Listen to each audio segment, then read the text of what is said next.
everyone. Good evening. Welcome to part 2 of our new 3-part series, Sephardic Jews in Ottoman Palestine, with the amazing Professor Louis Fishman. For those of you who don't know me, my name is Ethan Marcus. I'm the managing director of the Sephardic Jewish Brotherhood of America, the national umbrella organization for Ladino-speaking Sephardic communities in the United States. I'm so glad to have you for this wonderful new series. Just as a reminder to you all, this series is through our wonderful Sephardic Digital Academy, an online learning center for Sephardic history, culture, Ladino language, Sephardic Torah, cooking, and so much more.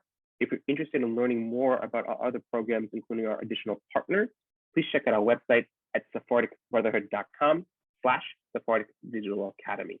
Just a note for this evening, we want to just make a moment to take a moment, to thank our dear partners at the Sephardic Federation of Palm Beach County, our wonderful partners down in South Florida. We appreciate their support for this wonderful program. A quick note about our speaker this evening. Professor Louis Fishman is an associate professor in the history department at Brooklyn College in the City University of New York. He's an author of the book Jews and Palestinians in the Late Ottoman Era, 1908 and 1914, Claiming the Homeland.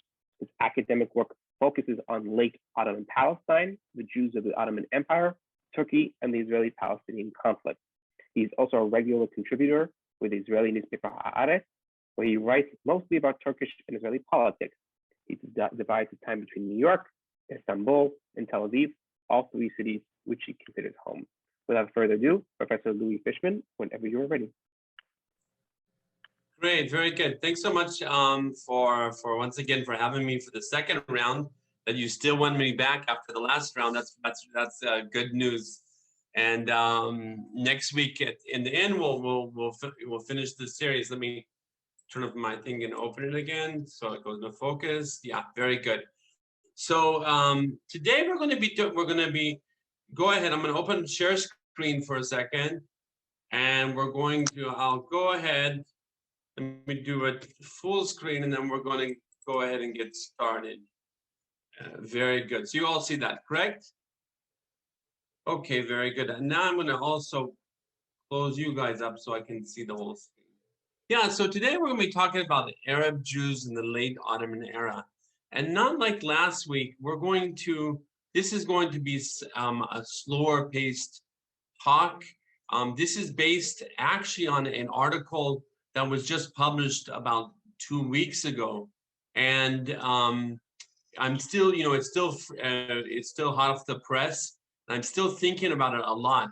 In fact, in May, we're going to have the official launch of the journal that is dedicated to history of Arabs and Jews in Palestine during the late Ottoman era and the Mandate era up until the founding of the Israeli state. So let's go ahead and get started. In this talk, I'm going to also explain to you also how I got to this topic. And really, I think what comes out in this article is how much more I myself have to learn on Ottoman Palestine and how much we have to learn on Ottoman Palestine. I mean, to tell you the truth, I think it's fascinating that even much of the work that I'll be talking about today, I'm already revising work that other people have done in the last 10 or 15 years. And I think that's what, if you ask me what I like about history, is that we can open up history books and articles and really start rethinking and understanding it. So hopefully by the end of this, 40-minute talk, you will have an idea about Ottoman Palestine and a select Jews from among the Sephardic population. So where do the Arab Jews live and how should we define them? Now, we're going to come back to this question, how should we define them? But most of all, right here, if we look here on the map of, Ottoman Palestine, the Ottoman lands, of course, the Arab-speaking Jews would be confined mostly to what would be now southern Turkey. So of course, Jews from Urfa in this area would actually have been speaking most likely one of the Kurdish dialects. But you have, of course, Syria, Damascus, Baghdad over here, in Palestine we'll get to in a second, and then of course Cairo. Now Cairo is only nominally a part of the Ottoman Empire. Remember, after 1880, in the 1880s, it falls to British occupation, and we'll be talking about Cairo today, because I think more and more we should start understanding the Jewish communities, or especially the Arabic-speaking Jewish communities, is somehow being connected with each other. So these are where they live now, the areas they live in. In a second, we're going to talk about the different languages and the regions. Now, the term Arab Jew itself, many people, maybe sometimes it's the first time you've heard it. Of course, now in the definition by the Israeli state, usually now would be Mizrahim, right? The Jews from the East, or the Oriental Jews. And that would include what I always use, that word, hodgepodge of different communities. What we're seeing now, and even when I go back to the late Ottoman period, was there was a process that had started even before the fall of the Ottoman Empire, where Jews started defining themselves exactly as that. If they spoke Arabic, they could define themselves as Arab Jews. Now we're going to see there's other ways they define themselves. Sometimes Ivri Aravi, or Aravi Ivri. It's very interesting. Arab Hebrew, or Hebrew Arab.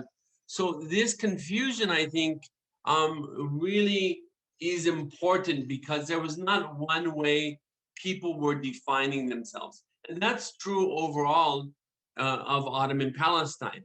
So let's say around 1908, if you were in my talk last week, then that will help you out to understand what we're talking about more. But many of the communities started asking, if we're living in the land of Israel and we're speaking Hebrew, maybe we need to define ourselves as Hebrews. Now, to this, the Sephardic newspaper answered, what are you talking about? If we're Juif in French and we're Jew in English and Juden in German, and they go on, this is all written in Hebrew, well, then of course we're Yehudim, we're Jews. But what do you add on to that? Well, we know that there's the Ashkenazi Jews, pretty well defined Ashkenazi Jews coming from Eastern European. We know that the Sephardic Jews, coming from mostly from the traditional Ottoman areas, are Ladino speakers. Okay, but when we get to Palestine in a second, we're going to see that it's not always so clear. And of course, there were Ladino speakers that over time became Arabic speakers as well. So we know, once again, to sum up, we know that we're talking about the areas of what would be today Israel, Lebanon, Syria, Iraq, and Egypt. Okay, so these are the areas. Now, in a few minutes, we're going to start talking about where this comes up, the idea of Iraqi Jews or Syrian Jews, and where does that play into the picture? Now, regionally, this is just a brief overview that we touched upon last week. So I write, it's the multiple worlds of Sephardic Jewry, and I think that's probably one of the most dynamic, one of the most interesting aspects is how dynamic that community is. And despite their very different backgrounds, to see them joining in together as a Sephardic community is essential in understanding, I think, the bond that continues with Sephardic Jews, even after in the state of Israel. So I'll give you an example. There was a few articles written recently, one by a Turkish man who actually has learned Ladino, Kenan Cruz-Chile, and he speaks Ladino. And today we see communities from all over joining together on Zoom. So there is something very special here. I think these bonds that were created, despite exactly where people are coming from. So now let's look at the breakdown here.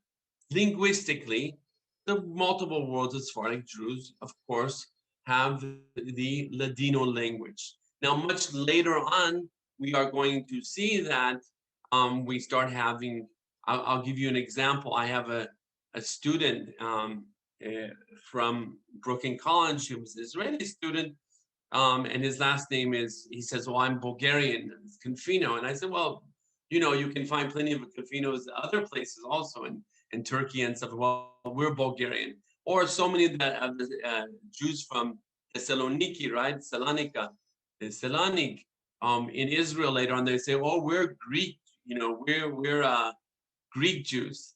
And then you say, but did you define yourself as Greek back then? So of course, this Ladino, this linguistic and this identity that comes with it, with the founding of the nation state, is going to become more and more dynamic. But with the linguistically, the Sephardic Jews were speaking Ladino, some were speaking Kurdish dialects, Arabic, of course, that we'll be talking about tonight, Berber and the languages of North Africa, and of course the Persian and other Turkic languages. So in today, I mean, we'll be looking at Ladino speakers. It would be in the Ottoman lands. It would be, you know, Istanbul, Izmir, the traditional sort of, and of course Jerusalem, right? Of course Jerusalem. But if we're looking at the Arabic speakers in the land, then we're going to get, we're going to see that Baghdad, for example, was the Jewish community was almost completely Arabic speakers.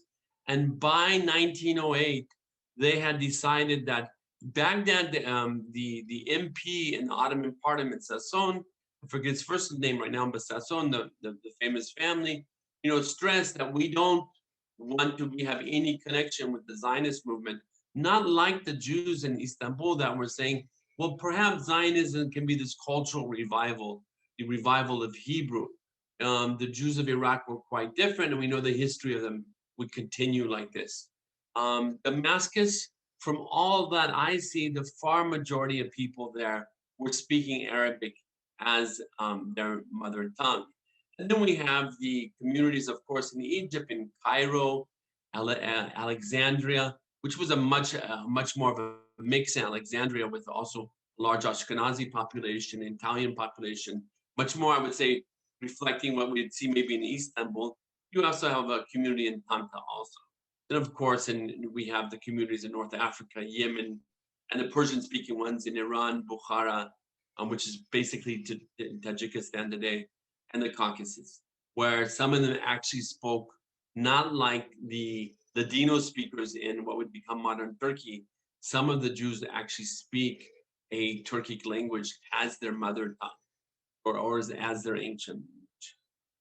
Now, remember these maps that we went over last week. The Arabic-speaking Jews in Palestine would mostly, if you can see the cursor, would be, of course, in Jerusalem.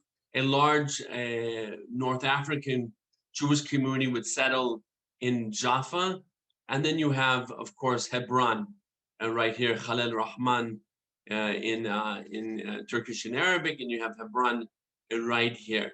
So that there would be the ones. And then in the north of Palestine, that we explained last week in our talk, the Beirut district, you would have Tiberias and Safed would be where most of the Arabic-speaking Jews live.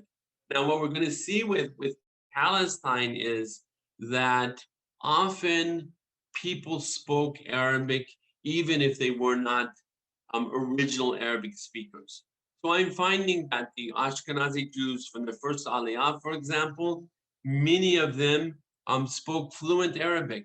And it shouldn't be a surprise, but we have to remember that it wasn't just Sephardic Jews speaking Arabic, and many of the Ladino speakers spoke Arabic. Now, what I see, and I've seen from my research, was quite a few Jews were also speaking, quite a few Arabs were also learning Hebrew during this period. So, for example, the two parliamentary members, Ruhi al-Khalidi and Said al-Husseini, had been students at the Alliance Israelite School in Jerusalem briefly, and they knew Hebrew briefly, and they knew Hebrew a bit. And of course, some Arabs learned Ladino. We know this from some of the sources. And Yiddish, beyond a doubt, you would have Arabs also speaking Yiddish. So what we do is, what we have here, and I think in this pre-nation state period, is this real mix of languages. Now remember from last week's lecture, we said what divided Palestine and Jerusalem community and Jaffa from all the other communities, and especially all the cities in Palestine, was that by 1908, Hebrew becomes the dominant language among both, we said, among both Ashkenazi and Sephardic Jews, okay, including the Arabic speaking Jews, okay? And I think that's something we have to keep in mind. And when we think about the history, this is one of the communities that I say that have been written out. And remember last week, just to sum up about last week, we had mentioned that there were 3 newspapers, HaCherut, Moria, and Hatzvi. So we have 3 different newspapers, one a Sephardic newspaper, one more that was suited towards the first Aliyah, or later became known as Bnei Haaretz, people that were born in the land, including people from what they called the old Yeshuv. And then you had the more religious Moria. But this did not, I mean, if you read the 3 newspapers, they're very similar in the idea that this is the Jewish homeland. And what we're going to talk about is they see themselves as trying to reach measures of cultural autonomy vis-a-vis the Ottoman state in the post-1908 era. Okay, so that's something, this is some of this we touched upon last week. So it might be new to some, others it might be a review, but I think it's very, very important to remember. Now today we're going to talk about 5 different people. And I sort of want to, before I want to just mention that, how did I come to these people? So when I first started, we had talked about last week that this is my book right here, Jews and Palestinians in the late Ottoman era, 1908, 1914, claiming the homeland. So when I started the book, as a dissertation years ago, I really knew very little about the Sephardic population at all, I would say. And I had gone in thinking, making the mistake that I was looking for, what happened with David Ben Gurion after he reached, after he made Aliyah in 1905, what happened to the Ashkenazi settlers after that. But when I started in 2006, or no, about 2005 or 6, started going through the newspaper, HaCherut, I suddenly was shocked to see that there was a very vibrant Sephardic community that spoke Hebrew. Before I studied, I was under the myth that, before Eliezer ben Yehuda, the founder of modern Hebrew, which people recognized Ben Yehuda's contribution during this period of transforming this to a spoken language, okay, which is huge in itself. But we shouldn't be fooled that by the 1890s and 1900s, people are reading and writing in Hebrew, and by the 1910s, they are speaking Hebrew. So when I went in, I was completely shocked to see this whole new world. And of course, once you start doing a project, everything you thought you knew about transforms over time. But I think I was most surprised by the Sephardic community. And when I finished my book, I left one line in the book, and I said, I really want to study this community more in depth.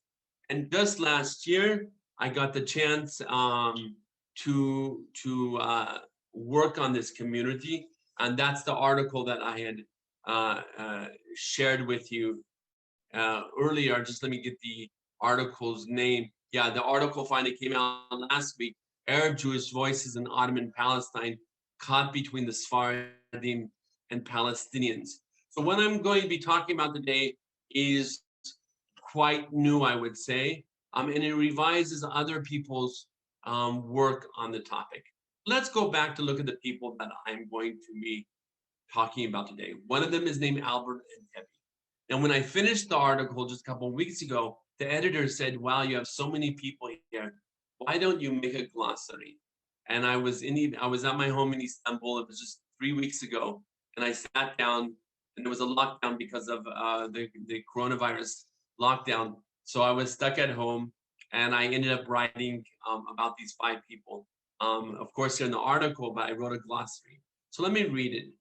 Albert Tebby was born in 1869 in Damascus, educated in France, and arrived to Palestine in 1896, where he eventually became the director of the Alliance School Network, later also serving as a representative of the Jewish Colonization Association. During his first decade in Palestine, he was staunchly opposed to the Zionist organization, which called for an independent Jewish state in Palestine. However, with the realigning of political Zionism following the 1908 Young Turk Revolution towards a more pro-Ottoman stance, much of his animosity towards the movement was lifted. Importantly, despite his official anti-Zionist stance, he was not against Jewish immigration to Eretz Israel and was a key member in facilitating Jewish settlements and securing lands for their expansion. His role as an intermediary between the Ottoman administration, the local Jewish yeshuv, and Palestinians made him into what many have described as the model Ottoman citizen. So we look at much work has been done, and much of the work has placed him as a staunch anti-Zionist. Yes, he was, but we have to remember that that was staunchly against an independent Jewish state. He believed that the Jewish yeshuv, like others in the post-1908 period, would receive some amount of cultural autonomy, and that would be the Jewish homeland. Okay, so Tebby, of all the people we're talking about, is a bit of an outsider. And in fact, when they interview him for the Sephardic newspaper, they were so excited while he agreed to speak with us, because he kept up this sort of, higher than thou stance. And really, I think in the history, many people have misread his role, because he did secure a lot of the land sales to the Jewish community. And yes, he was an Arabic-speaking Jew, and he was at the Alliance School, which was officially anti-Zionist, but he also worked for the Jewish Colonization Association, which was responsible for some of the earlier settlements. Now, the other person we're going to look at is Nisimyakov Malul. Nisim, I think, is probably one of the more interesting people during this period. Malul was born in Safad in 1892 to a family that arrived to Palestine from Tunisia 200 years earlier. At 8 years old, he moved with his family to Egypt upon his father being appointed as a rabbi in the city of Tanta, where he would eventually also attend American college. Malul in his late teens already became an avid writer, eventually writing in the Egyptian newspaper Al-Muqattam. In 1911, he returned to Palestine and was welcomed by the newspaper Ha-Chirut. We're going to talk about that. He was a star already. He was only 19 years old. It fascinates me how we understand age today. I mean, he had already finished college, and he was people were awaiting him in Palestine to come and help out the issue. So when he got to Palestine, he penned many articles in the defense of the Jewish issue and Zionism. Throughout the late Ottoman era, he continued to write for newspapers in Cairo and Beirut while translating Arabic articles for the Zionist organization's Palestine office. Let's move to Shimon Moyal, another people. And now remember, what I want to go ahead and just tell you what's so fascinating about all these people. And I said this last week, and we need to really think about that, is the mobility of their life. I mean, during their lives, these people are constantly moving, constantly entering new communities. What connects them was that they were always embedded as an integral part of the Sephardic communities where they arrived. Shimon was born in Jaffa in 1866 to a family of Moroccan origin, was an intellectual whose studies and adventurous life led him to Beirut, Istanbul, Cairo, and back to Palestine in 1908. The fact that he was a medical doctor did not stop his intellectual curiosity, which peaked with his translation of the Talmud into Arabic. Together with his wife, Esther Ashari Moel, we'll talk about in a second, the two established in Palestine an Arabic newspaper, South al-Othmaniyah, the voice of Ottomanism. He was an avid Ottoman Zionist who believed that by adopting a pro-Ottomanist stance, the Jewish community could secure a political presence in the wake of the growing Palestinian opposition to the Zionists. His wife, Esther, excuse the picture, I just got it today and it's a little blurry. Esther was born in Beirut. She is the only one in our group and one of the few that were in Palestine that wasn't actually born in Palestine or did not have roots, direct roots. I think her family about over 100 years before that had been in Palestine, but not direct roots there now.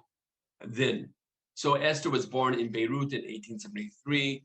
The fame she received there seems to have greatly overshadowed many in the Jewish Yishuv in Palestine. As a woman and a feminist, she lived a life of an intellectual who crossed many boundaries. So she had already traveled abroad from Beirut. She was part of the press and the feminist movement inside Lebanon during this period. I think it's really, she is among everyone quite unique in the sense that she got international coverage. It was her marriage to Shimon Moel that would eventually lead her to Istanbul and Cairo, and then to the much smaller and more conservative Palestine, where divisions between Jews and Arabs seemed to have been more definitive than she had previously encountered. In Palestine as well, it seems she was greatly sidelined as a woman, despite the strong skills she possessed and her continued presence in the Egyptian and Lebanese press. And each one of these I'll talk for a few seconds later on, but I think in the work, as I go on, I can share other people that have written about them, and I'm talking about that I'm revising other work. But I always look at her as being someone that was almost too big for Palestine as a woman and as a native Arabic speaker. Her Hebrew was nowhere near the others. So I think in this sense, her years in Palestine were not as she wasn't as central as she had been in both Cairo and in Beirut. Now, Avraham Al-Maliyah, born in 1895, was born in Jerusalem to a family from Morocco and finished his studies at the Alliances Khalid. He was a dedicated Hebraist who worked alongside Eliezer ben Yehuda in promoting Hebrew as the dominant language of the Yishuv, also briefly editing the Hebrew Sephardic newspaper HaChirut. In 1910, he made his way to Istanbul, where he served on the editorial board of the Zionist Hebrew newspaper HaMevaser, in addition to teaching Hebrew and working with the Jewish Maccabi Sports Club. From there, he made his way to Damascus, where he continued his work as an educator. In late 1913, he returned to Palestine, eventually to serve as the Zionist Anglo-Palestine Bank in Gaza. He also wrote periodically for the Social Zionist periodical Hapoel Atzir. When I get to the last, so now I want to ask, so Al-Maliyah also, he's born in Jerusalem. He works together with Eliezer ben Yehuda. He had a falling out, I believe, with ben Yehuda. I haven't written about this. These are my sense of things when he started HaChirut. But in 1910, the chief rabbi, Chaim Nachum, comes to Palestine on tour. And Al-Maliyah seems to have been taken by this era of freedoms of the Yom Tov Revolution and goes to Istanbul, where he's a key person in encouraging Hebrew education in Istanbul, and one of the founders, apparently, of the Maccabi Sports Club that we'll come back to in a few minutes. I think he is a really interesting person here. So the question I'm going to ask, and I'm going to think about, and we'll come back to the end. And we don't really have time. In the end, we'll have questions. But if I was in a class, I would have you all participate. But this would be a bit difficult now. With you have to raise your hands, we have to unmute and stuff like that. So in the end, we can get a discussion going if you like. But I asked, why are these people so important to remember in history? And the bigger question, and we'll come back to this end, is why do we not know about them? Why do we know overwhelmingly about the first Aliyah and the second Aliyah and the Ashkenazi immigrants? But we don't know about the majority of the population who was overwhelmingly Sephardic, Ottoman citizens, together with other Ashkenazis that were also.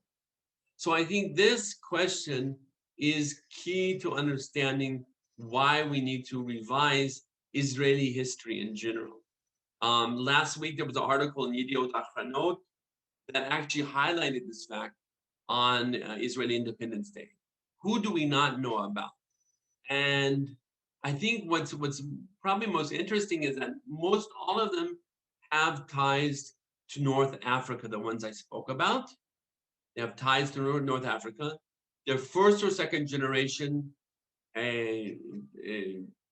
Jews living in Palestine. And they were among the first Hebrew speakers. I think that's something that we have to keep in mind here. Now here, I told you before, this is, reading about them and learning about their lives.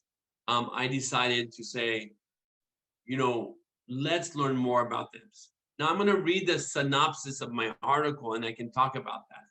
The article focuses on how a group of Sephardic intellectuals, some who identified as Arab Jews, succeeded through their experiences in Cairo, Beirut, and Istanbul to become influential actors within Ottoman Palestine's Jewish community.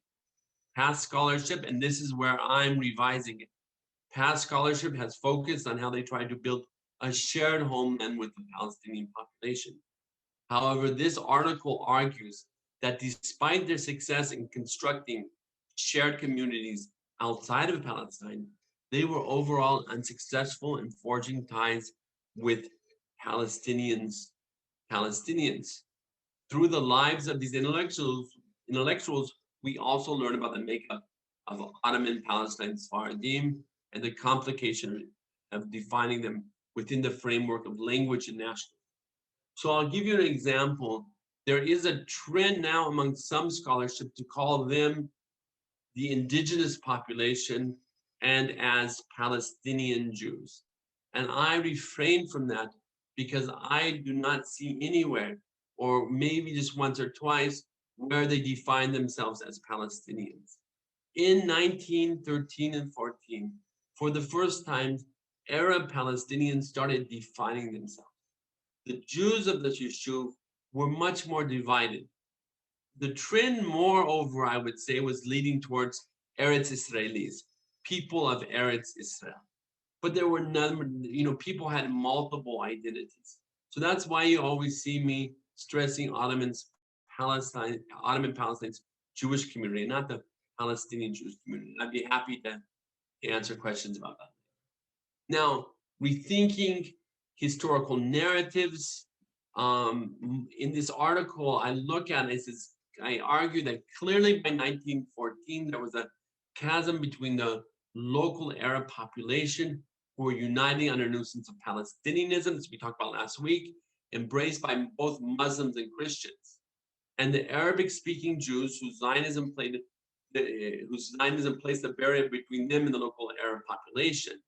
Thus, even if some of these Jews spoke Arabic, maintained intellectual networks in Cairo, Beirut, and Istanbul, and defined themselves as Arab, this was not enough to unify them with Palestinian Arabs. I think that's the main argument of the work. And then I go on to rethink the historical narrative in terms of Ottoman Jerusalem. For many of the Sephardim, Ottoman Jerusalem was a magnet of migration, one that was motivated by religious education, marriages, a love for the spiritual homeland of Eretz Israel, and by the late 19th century, Zionism, which transformed Palestine into a political and cultural center for the revival of the Jewish faith. Now, what we see here is that this Zionism we talked about transcended the borders of Palestine. And I think that's also key. So when we look at Nisimyakov, for example, he is actually spreading Zionism in Egypt among the Jewish community. And for him, that was teaching Hebrew or encouraging people to learn Hebrew. Where you see Avraham Al-Maliyah, the same thing in Istanbul.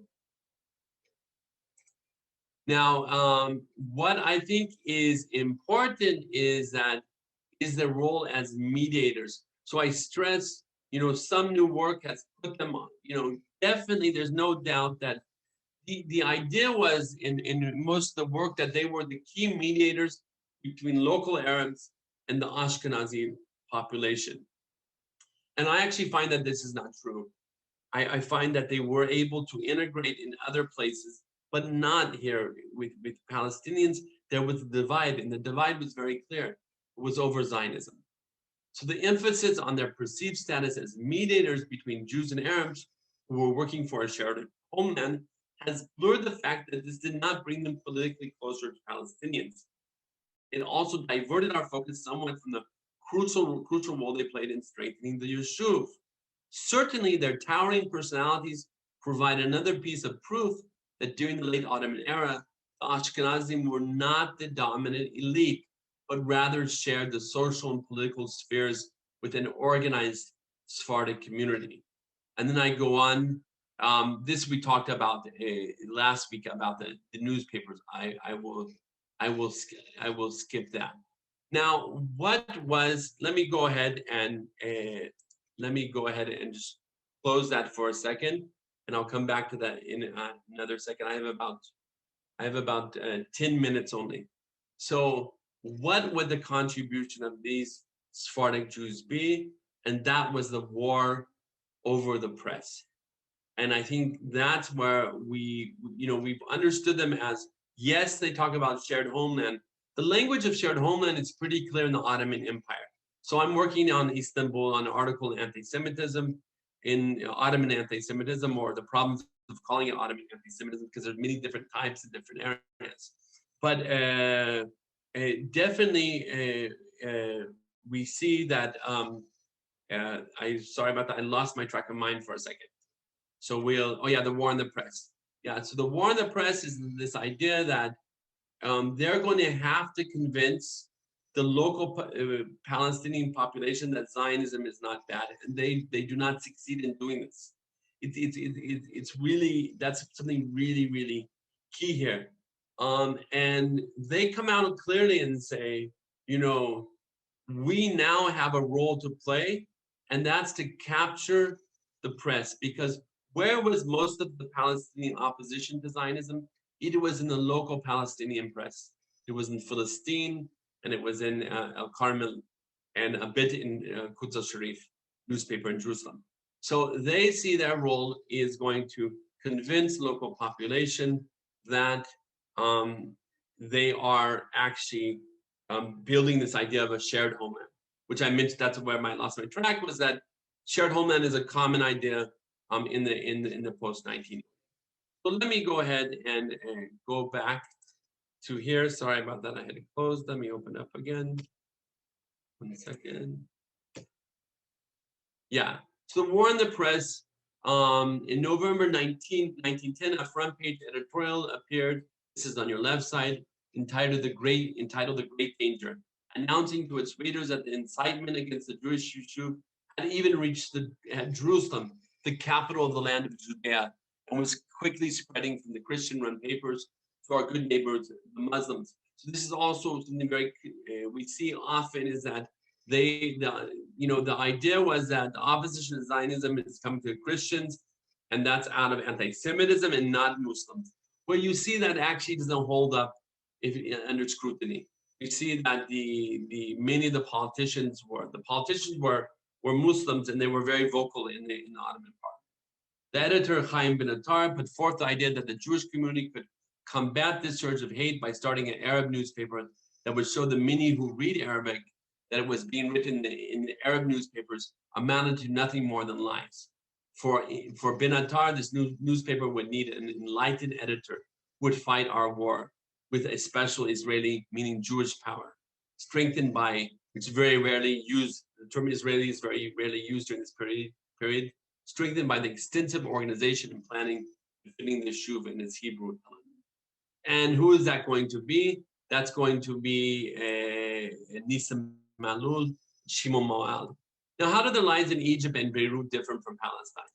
So one of them is Nisimyakov, we had mentioned that before, was greatly influenced by the Jewish Egyptian nationalist Abu Nadara, Yaqub Sanu, who was an iconic person in the Egyptian nationalist movement, a Jewish man who reached the very height of Egyptian nationalism. Now, when Malul hears about his death, he writes, "How difficult is your death for me, just as it is for every Arab, Jewish, Christian, or Muslim who knew you." And he signed his name, "Your son and student, who is mourning over you, Nisimyakov Malul. How difficult is your death for me, just as it is for every Arab, Jewish, Christian, and Muslim." Yeah, who knew you? I did that twice. Sorry about that. Okay, so he comes out and actually says here that he identifies actually as an Arab. Here is one of, Abu Nadara was famed for his political cartoons, and he was in exile in French. Now, what's interesting is that Malul seems to be influenced by a civic nationalism, which is very similar to Ottoman nationalism. And this was Egypt for the Egyptians. Okay, and I think this is part of the reasons why he wasn't able to integrate within the Palestinian sector, because there was that divide. There was now a Jewish-Arab divide over Palestine specifically. Shimon Moal and Esther Moal started a newspaper called South Uthmaniyah, right? The voice of the Ottomans. Now, I argue my work that this is very much fashioned after the Zionist newspaper network in 1909 Istanbul, which was in French, a small paper in Hebrew that was very unsuccessful because we know Turkish Jews overwhelmingly don't read Hebrew. There was French, Le Jeune Turc, and other papers supported by the Zionist network. So the idea of South Uthmaniyah was I say it's not a Jewish Arab, because what people are saying is basically it was written also for the local Arab Jewish population. They argue that the far majority of Jews that speak Arabic do not know how to read and write Arabic in Palestine. That's something key in understanding that how important this small group that I'm talking about are to the Yeshuv. And the idea of South Uthmaniyah is it's going to be a Jewish paper for Arabs. This is not written for the Jewish community. And I think that's something we need to keep in mind. Now, ending here, we only have two more quick slides. Avraham Al-Maliyah, we mentioned, he goes from Jerusalem to Istanbul, Damascus, and to Gaza. Helps with the Maccabi Sports Club. This is one of the Ottoman documents that I have that places suspicion about the Maccabi clubs claiming that they are actually Zionists. Now remember, Zionism was officially an illegal organization in the Ottoman Empire. Although in the post-1909 period, there's a lot of renegotiating what that means.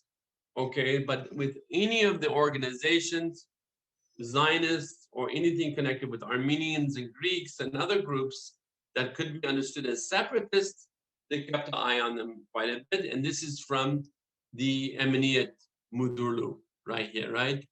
So this is also, so Al-Maliyah was there. I've not found anything about him in the documents, but I'll definitely come back.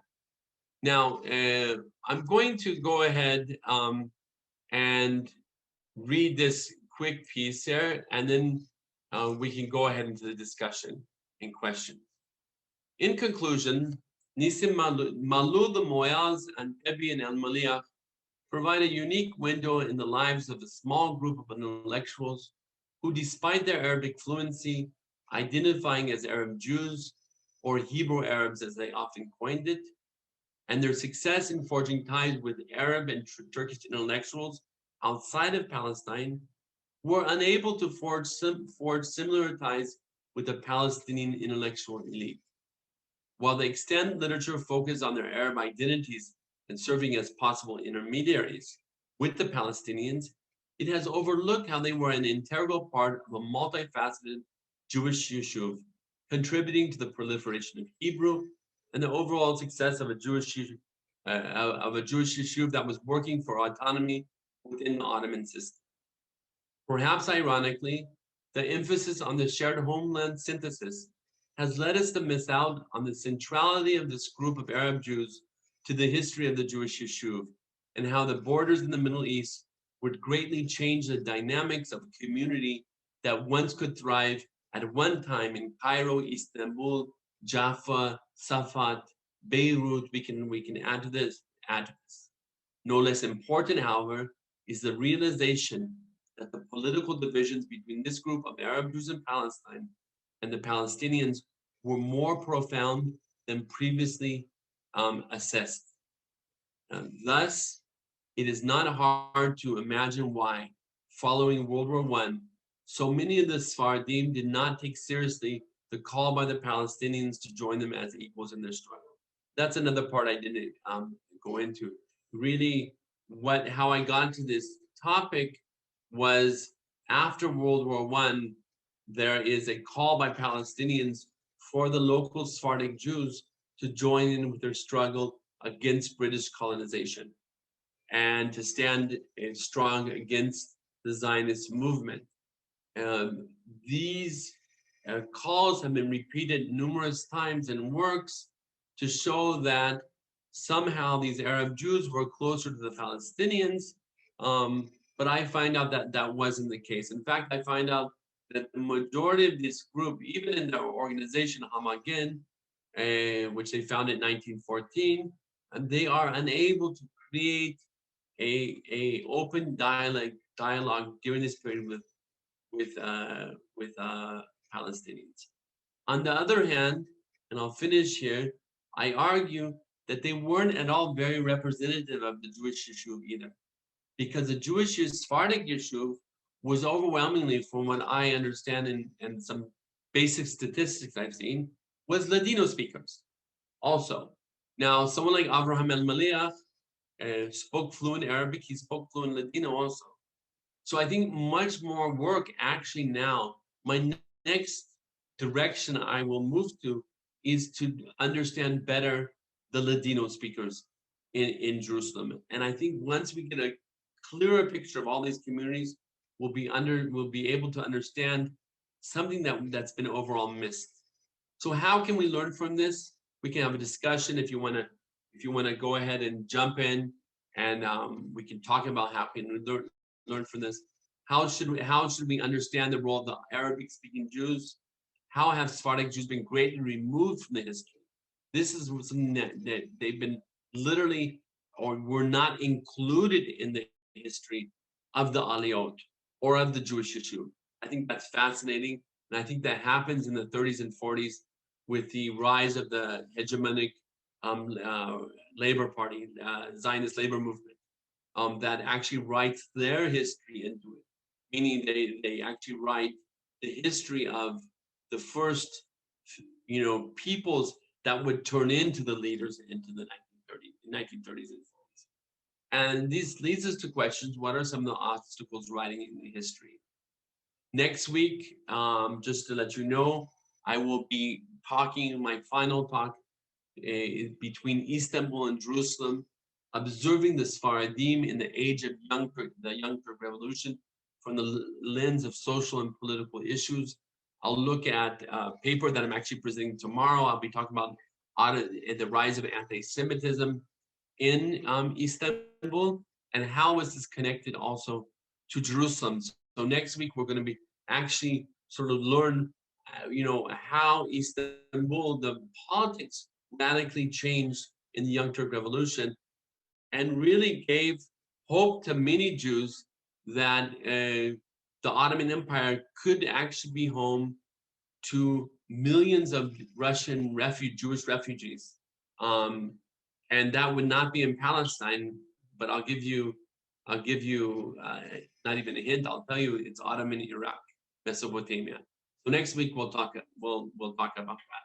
Another story that's really written out of the history. Thank you.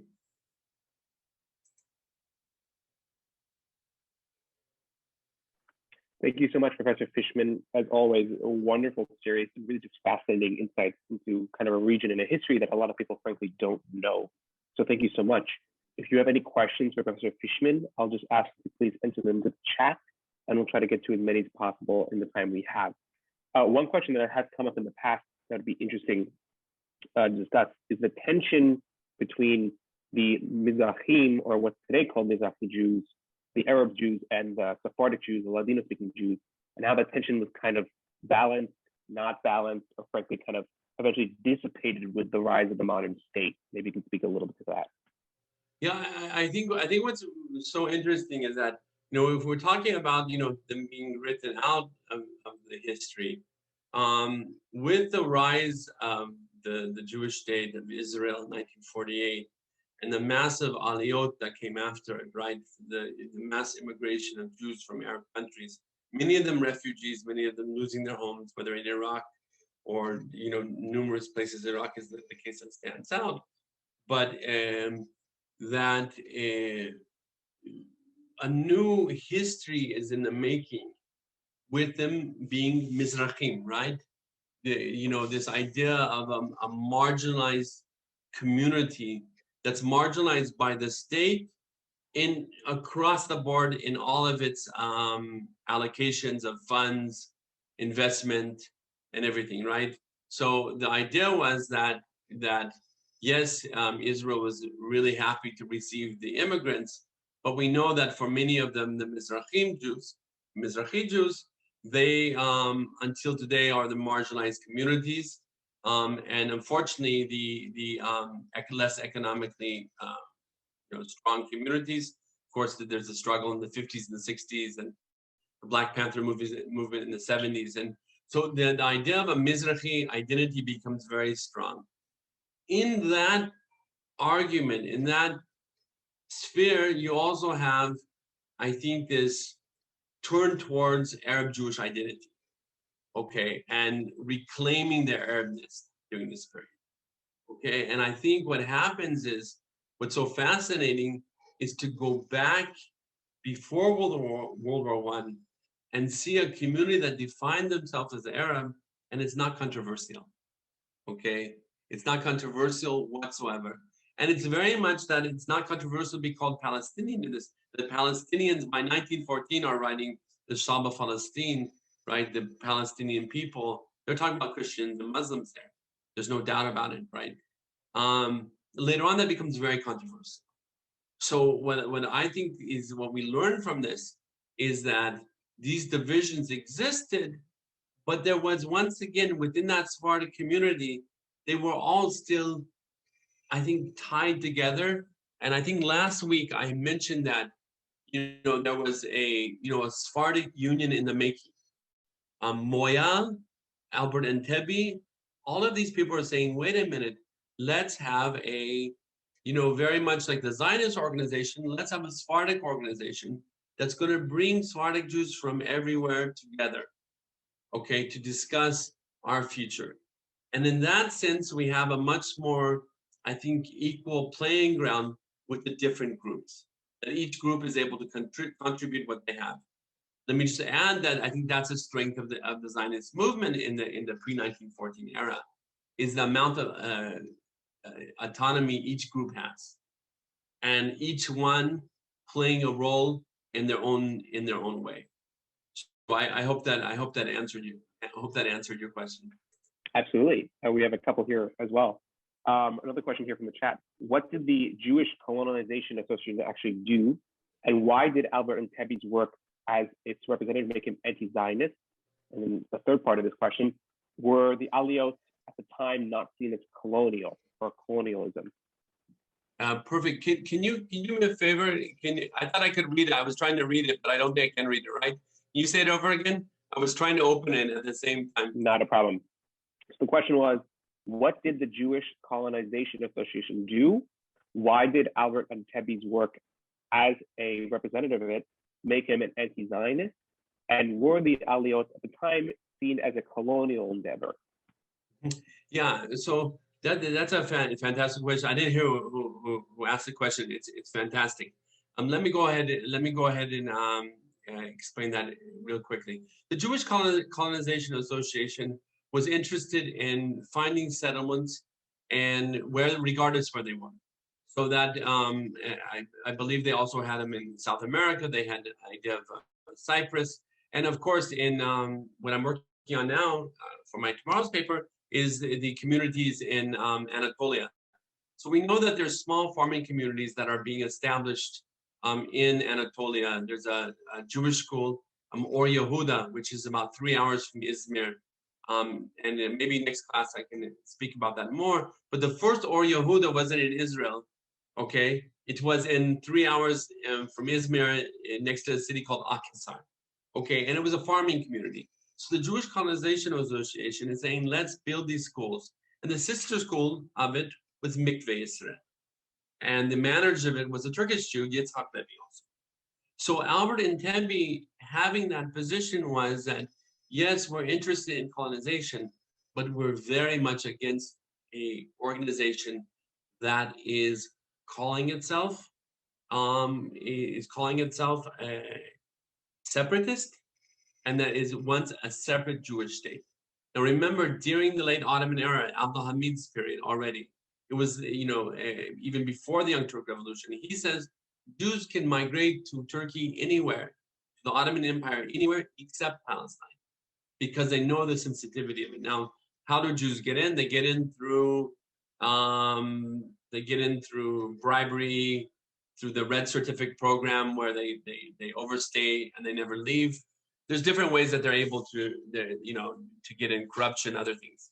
So they're able to build a community. By 1908, things changed. Now, so that's the question about Albert and Tebby. Albert and Tebby kept a very, strong stance against the Zionist movement. Like I said, in the post-1908 period, he opens up.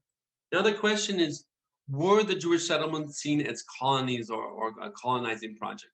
I think absolutely. There's no doubt about it. That's what they were called often. And not just, for example, in Arabic, you would call them il-koloniyat Israeliyat, the Israeli colonies. Remember, in Arabic, when you say Israeli, you mean Jewish, from Bani Israel, it's from the children of Israel.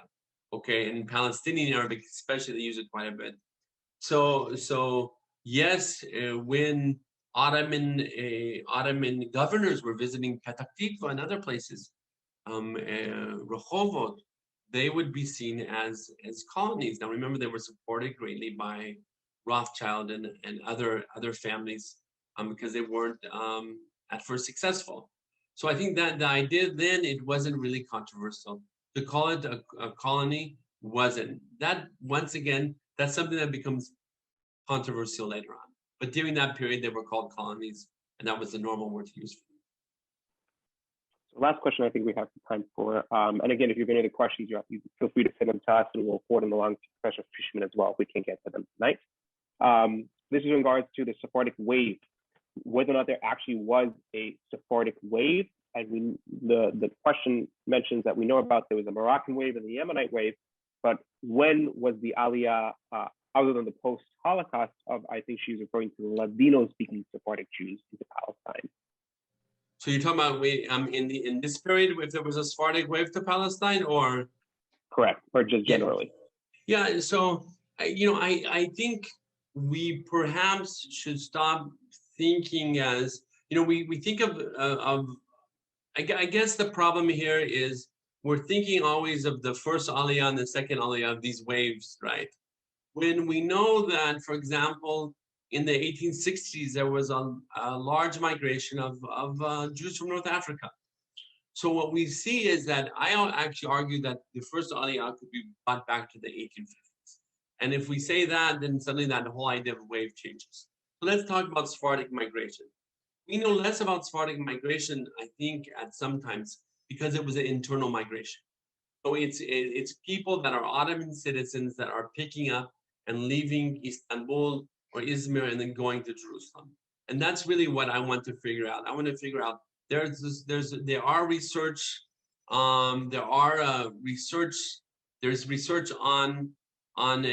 by some scholars saying that yes, there was this internal migration, but I actually want to learn about it more. So was there waves? I don't think there was waves, but there was always a trickling of Sephardic Jews into Palestine.